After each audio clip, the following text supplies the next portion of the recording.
Today we're talking about how to solve a one-step equation. Our directions for all of these problems are to solve. So in number 1 it says x minus 7 is equal to negative 30. When I'm trying to solve an equation, that means I want a value for the variable. So I need to isolate that variable, so I need to get x by itself. So along my equal sign I often draw a line down, which means that's the wall. So whatever you do to one side of the equation, you know you need to do to the other side. So another way of saying it is whatever I do to one side of the wall, I have to do to the other side of the wall. So I have x minus 7. I need to use the opposite operation. So I have minus 7.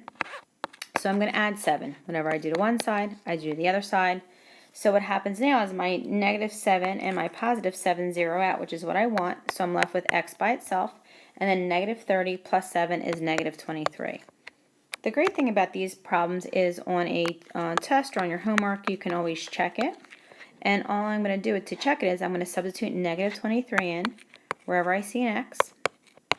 So I get negative 23 minus 7 is equal to negative 30. So I took that original equation, I substituted negative 23 in for x, and I got a true statement. So I know I have that one correct.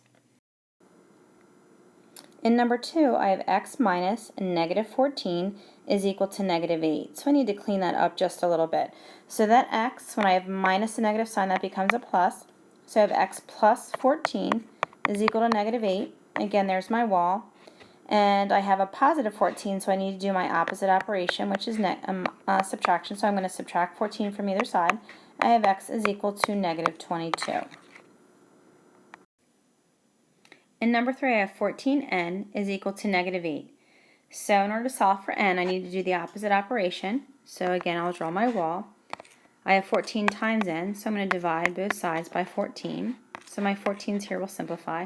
And I'm left with n is equal to negative 8 over 14. Now I can use my calculator to simplify, but looking at that I know both the numerator and denominator are divisible by 2. So it becomes negative 4 over 7, and that's my final answer.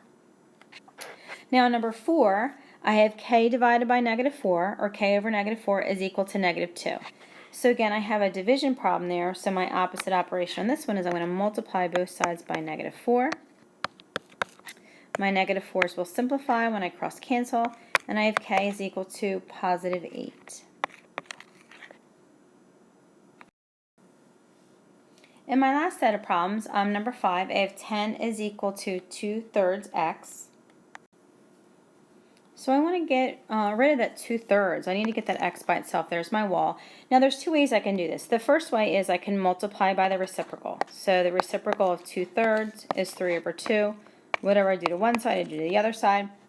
On the right-hand side, I'm going to cross-cancel my 3's and my 2's, which gives me x by itself, which is actually what I'm looking for to isolate the variable. On the left-hand side, I have 3 times 10 gives me 30, divided by 2, so x is equal to 15. That's one way I can do that problem. I'm going to start again. Now, if I wanted to use my calculator, again, I have 2/3 times x, so my opposite operation is divide both sides by 2/3. And I can do that. I can use my calculator. You just really need to know how to use fractions on your calculator. And I will still get x is equal to 15. Either method is okay because they're both following the rules of algebra. And our last problem, number 6, again, this one also has two ways to do it. I have m divided by 2 is equal to negative 1 over 7. So one thing I can do is I can multiply both sides by 2. I cross cancel left-hand side, and I'm left with m is equal to negative 2 over 7. Another way I can do that, I'm actually going to rewrite that problem. So I have m over 2 is equal to negative 1 over 7.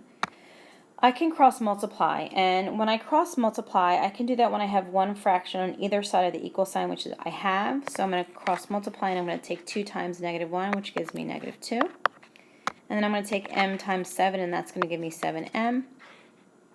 I'm going to finish that problem dividing both sides by 7. And again, m is equal to negative 2 over 7.